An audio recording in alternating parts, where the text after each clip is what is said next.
Je l'ai dit tout à l'heure et je le redis encore, que la religion, c'est l'âme la plus sophistiquée, la plus redoutable. D'ailleurs, la première que le diable a créée avec l'aide de la chair pour s'opposer, n'est-ce pas, à l'entrée dans le royaume. Si vous négligez la puissance de la religiosité, vous négligez, vous mettez au péril, vous mettez en péril votre entrée dans le royaume. Ne négligez pas la religiosité. Combattez contre elle. Aussi, je vous donnerai de lire le livre de Matthieu chapitre 23. Tout le chapitre. Vous pourrez vous en rendre compte. Jésus n'a pas été tendre avec les religieux. Jésus n'a pas été tendre avec les religieux et les chefs religieux. Au contraire, ce qu'il n'a pas dit aux plus vils des pécheurs, ce qu'il n'a pas dit aux brigands, à Marie de Magdala, de qui sont sortis 7 démons, ce qu'il n'a pas dit de tous les hommes et toutes les personnes de mauvaise vie qu'il rencontrait, il l'a dit aux chefs religieux qui se prenaient pour des hommes et pour des hommes irréprochables. Et pourtant, Jésus les a traités de hypocrites. La religiosité est une hypocrisie. La religiosité ou la religion, c'est juste un masque. Jésus a maudit les chefs religieux. Jésus a maudit les chefs religieux. Et ces paroles sont tellement dures qu'on a l'impression que ce n'est pas Jésus qui parle. Et pourtant, c'est lui.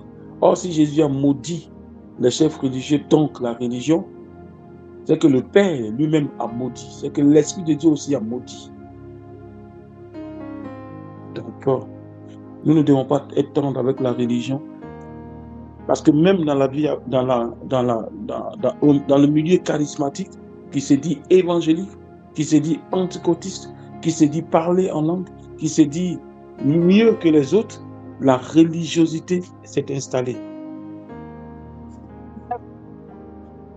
La religion s'est installée, empêchant l'œuvre du Saint-Esprit de se faire, l'œuvre de Dieu par le Saint-Esprit de se faire. On consulte la chair. Et quand cette dernière n'est pas d'accord, on dit que ce n'est pas la volonté de Dieu. On consulte la chair. Quand on veut faire quelque chose, on dit non, on n'a pas les moyens pour ça. Et pourtant, quand on voit la première église, la Bible dit que les gens vendaient leurs biens, vendaient leurs terrains, ils vendaient leurs maisons, ils vendaient ce qui leur était cher, ils mettaient tout le prix aux pieds des apôtres pour que le royaume, le message du royaume soit prêché, parce que c'est le seul, par le seul qu'on peut être sauvé et délivré des pièges de la religiosité. Si toi qui m'écoutes, comme moi je l'ai naïvement pensé, pense être à l'abri de la religiosité, c'est que tu es déjà sa victime de très très loin. Parce que c'est très subtil.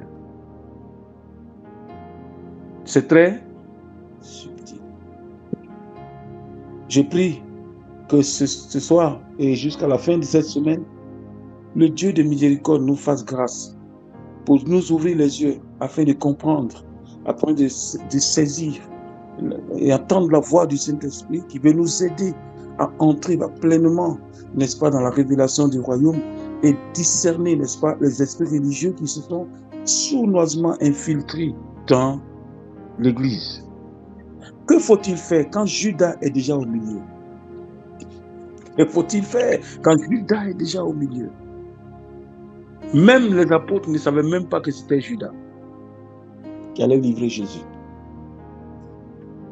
Mais le Christ, lui, le savait.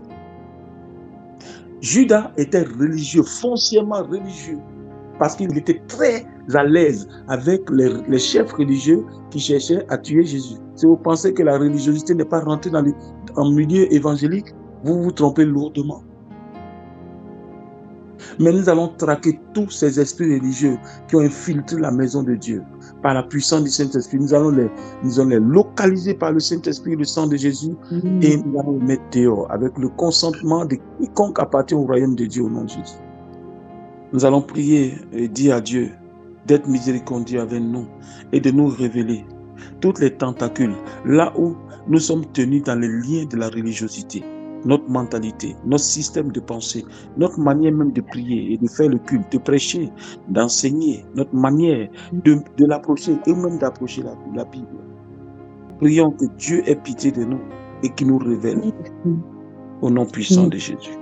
Bien aimé, même le grand Pierre, souvenez-vous de Actes, quand Pierre il jeûne, et puis le soir il a faim, il monte sur le toit, n'est-ce pas?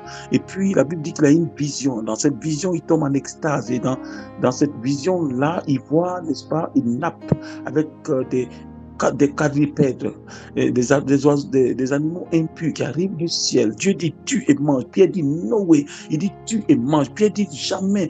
Pierre, Seigneur, tu sais, depuis ma jeunesse jusqu'à maintenant, je n'ai jamais été en contact avec des choses impures. Dieu lui dit, ne déclare pas impur ce que moi j'ai déclaré pur. Waouh! Même le chef des apôtres ne savait même pas qu'il était dans les liens de la religiosité. Et nous avons Dieu qui l'aide et il nous aidera au nom de Jésus. Les trous, les espaces, les creux, les pièges que l'ennemi a creusés devant vous seront rabotés, seront fermés au nom de Jésus. Alléluia. La confusion partira. Il te donnera des révélations. Pendant qu'il te donne les révélations, il te donnera l'onction. Pendant qu'il te donne l'onction, il te donne la sagesse. Pendant qu'il te donne la sagesse, il te donne l'intelligence. Pendant qu'il te donne ces choses, il t'envoie des anges pour accomplir sa mission que tu as accomplie. Amen. Shalom à vous. Shalom, que Dieu vous garde.